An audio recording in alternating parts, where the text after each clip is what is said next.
नमस्कार, मैं हूं अंकुर और आप देख रहे हैं सत्यम का सुबह 11 बजे का न्यूज बुलेटिन।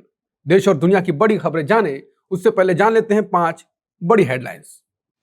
अमेरिकी राष्ट्रपति ट्रंप बोले, इराक और ईरान में जाना अमेरिका की बड़ी बेवकूफी थी। टीएमसी महासचिव अभिषेक बनर्जी पर बीजेपी समर्थकों का हमला, विपक्ष ने की निंदा। अभिषेक पर हमले के बाद ममता को राहुल गांधी का कॉल, मदद की पेशकश की।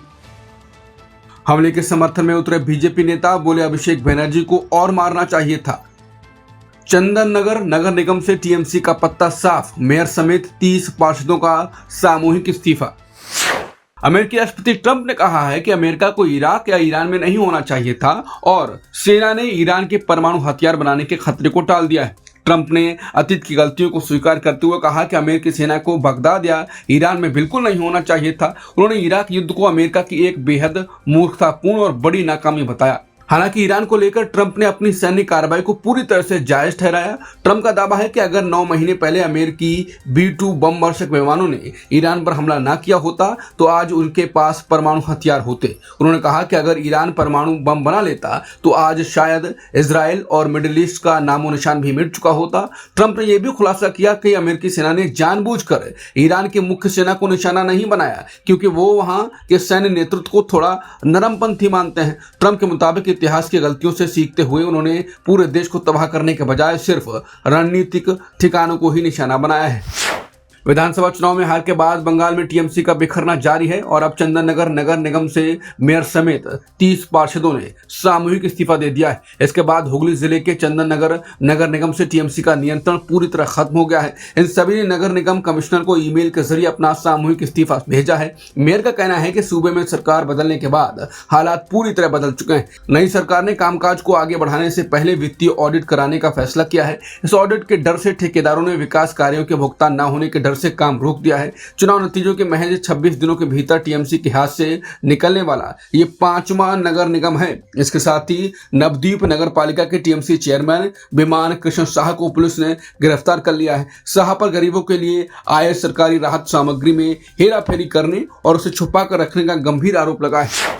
विधानसभा चुनाव में टीएमसी के हार के बाद कोलकाता नगर निगम के भविष्य पर संकट के बादल मंडराने लगे हैं। पार्षदों को फंड की भारी किल्लत का सामना करना पड़ रहा है। कोलकाता के आम लोगों के बीच चर्चा बेहद गर्म है कि बीजेपी सरकार की मदद के बिना ये नगर निगम अब बेअसर हो चुका है। शुक्रवार को आए तेज तूफान के बाद शहर में जो गंदगी और अव्यवस्था फैली उसने राज्य सरकार और नगर निगम के बीच की दूरियों को पूरी तरह उजागर कर दिया है। इस राजनीतिक उथल पुथल के बीच कोलकाता के मेयर और टीएमसी नेता फिरहाद हकीम ने कहा कि वो अब भी रोज अपने बोर्ड ऑफिस जा रहे हैं, लेकिन उन्होंने माना कि अब दफ्तर में आने वाले आम लोगों की संख्या काफी कम हो गई है। वहीं टीएमसी के एक अन्य पार्षद अरूप चक्रवर्ती ने अपनी ही पार्टी के खिलाफ एक बड़ा और सनसनीखेज बयान दिया। अरूप चक्रवर्ती ने साफ साफ कहा कि इस वक्त फंड की भारी कमी सबसे बड़ी रुकावट बन चुकी है। उन्होंने ममता बनर्जी पर नहीं बल्कि उनके आसपास रहने वाले नेताओं के उस खास कंपाउंडर गुट पर बड़ा आरोप लगाया है जिसने जमीन पर काम करने वाले कार्यकर्ताओं को कभी शीर्ष नेतृत्व तक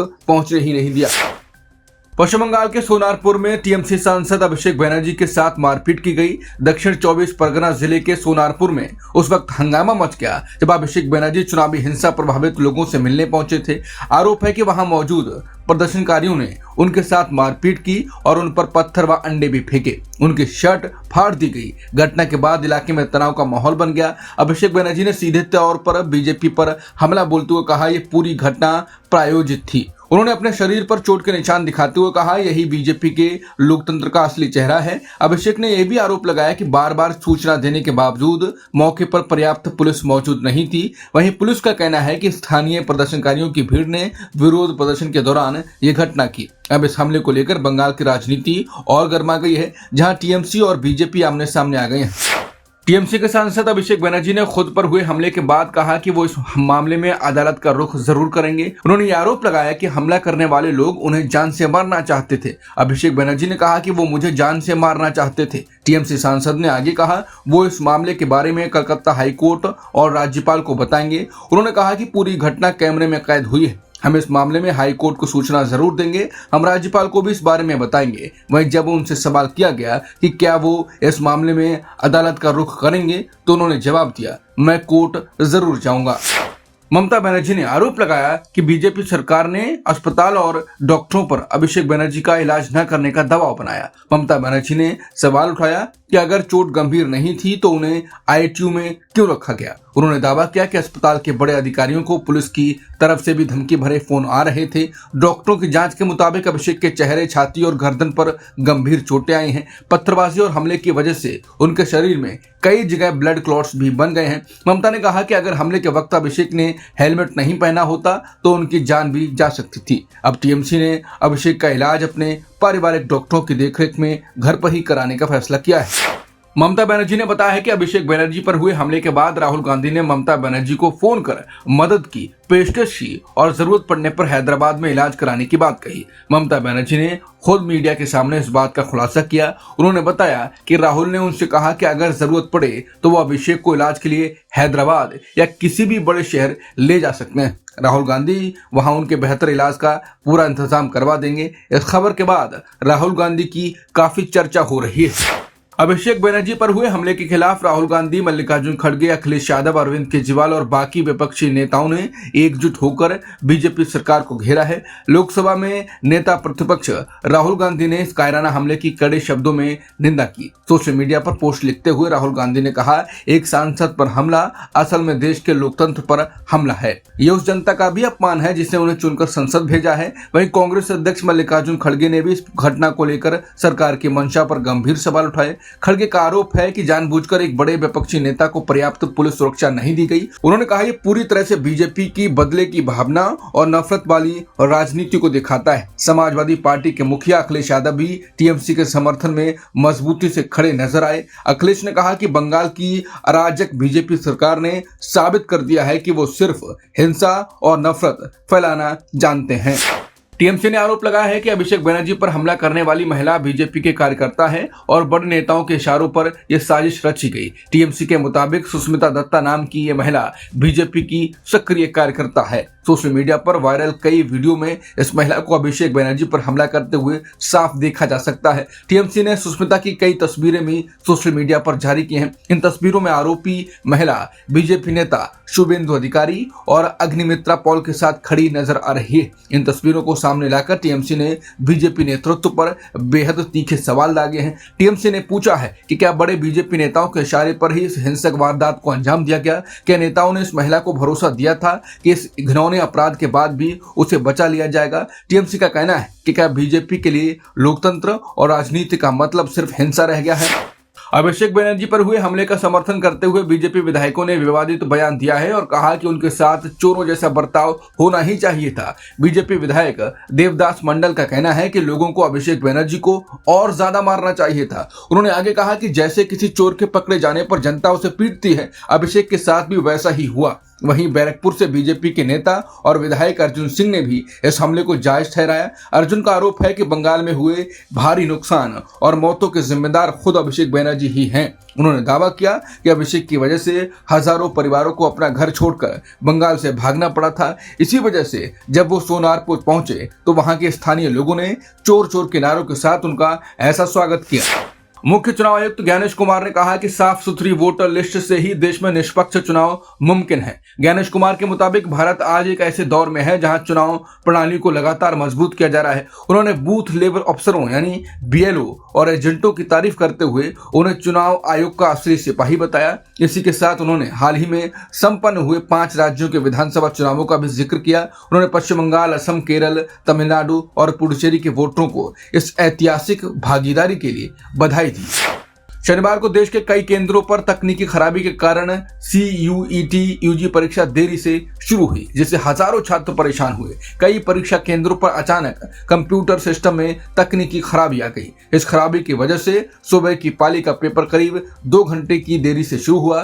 परीक्षा देने पहुंचे छात्र 2 घंटे तक हॉल के भीतर ही बैठकर इंतजार करते रहे। इस बड़ी लापरवाही से नाराज परिजनों ने परीक्षा केंद्रों के बाहर जमकर विरोध प्रदर्शन किया।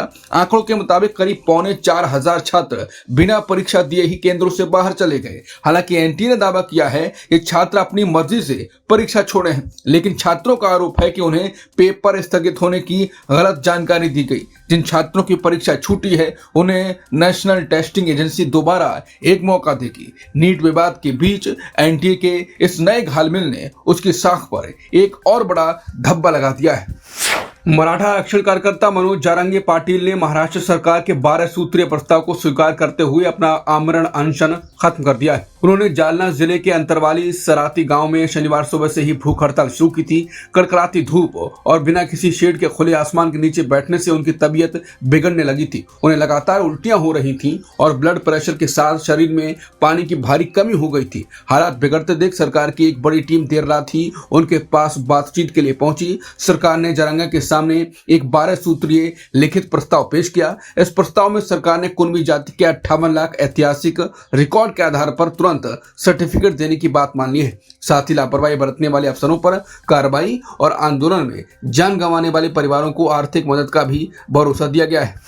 लेबनान के पीएम ने इजरायल पर उनके देश में तबाही मचाने और सब कुछ राख कर देने का गंभीर आरोप लगाया। लेबनान के प्रधानमंत्री नवाफ सलाम ने आरोप लगाया कि इजरायल उनके देश के दक्षिणी हिस्से में सब कुछ राख कर देने की क्रूर नीति अपना रहा है। उनके मुताबिक इजरायली सेना उनके हंसते खेलते शहरों और गांवों को पूरी तरह खंडहर बना रही है। वहां रहने वाले आम नागरिकों को जबरन देश छोड़कर भागने पर मजबूर किया जा रहा है। यह बयान ऐसे समय में आया है जब इजरायल ने लेबनान के कई इलाकों को खाली करने की नई चेतावनी जारी की है। इसके साथ ही इजरायली वायुसेना वहां लगातार नए और भीषण हवाई हमले भी कर रही है। इससे ठीक एक दिन पहले इजरायल के पीएम बेंयामिन नेतन्याहू ने दावा किया था कि उनकी सेना लेबनान के काफी अंदर तक घुस चुकी है। सुबह 11 बजे के बुलेटिन में इतना ही। बाकी खबरों के लिए बने रहिए सत्य हिंदी के साथ। दोपहर 2 बजे मिलते हैं नए बुलेटिन के साथ। नमस्कार।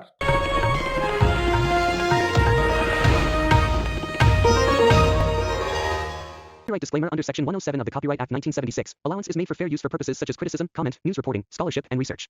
Fair use is a use permitted by copyright statute that might otherwise be infringing.